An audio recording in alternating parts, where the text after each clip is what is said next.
Les États-Unis sont en tête mondialement avec plus de 5,8 millions de cas de Covid-19.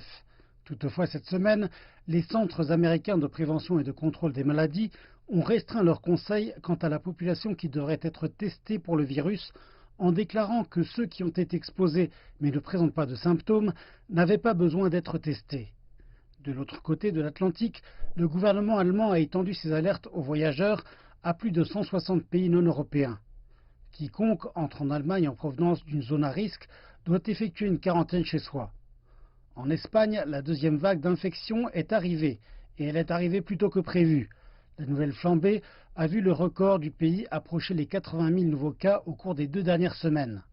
Les infections se sont stabilisées depuis le pic de la semaine dernière, mais le nombre impressionnant de 3 000 nouveaux cas a toutefois été rapporté.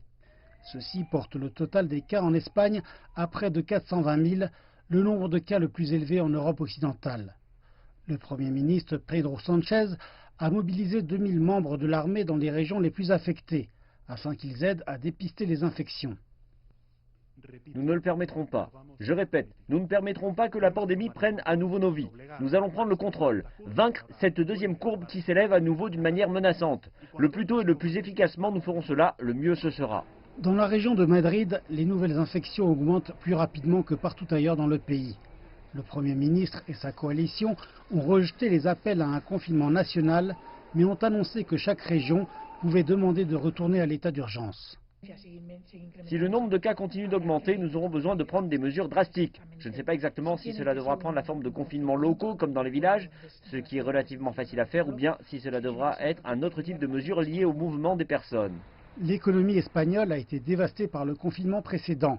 Plus d'1 100 000 emplois ont été perdus depuis avril, ce qui est sans précédent dans l'histoire récente. Ce nombre devrait augmenter significativement lorsque le plan de congé prendra fin en octobre. Je pense que ce serait une catastrophe pour l'économie. Honnêtement, je ne pense pas qu'il puisse y avoir un autre confinement parce que cela détruirait simplement l'économie. Je ne suis pas quelqu'un qui détient les solutions, mais je pense qu'un nouveau confinement n'est pas impératif. Il nous faut chercher d'autres alternatives. 6 mois après l'un des confinements les plus stricts d'Europe, l'Espagne est à nouveau sous le feu des projecteurs, avec des décisions incroyablement difficiles à prendre. Aucune d'entre elles ne sera facile.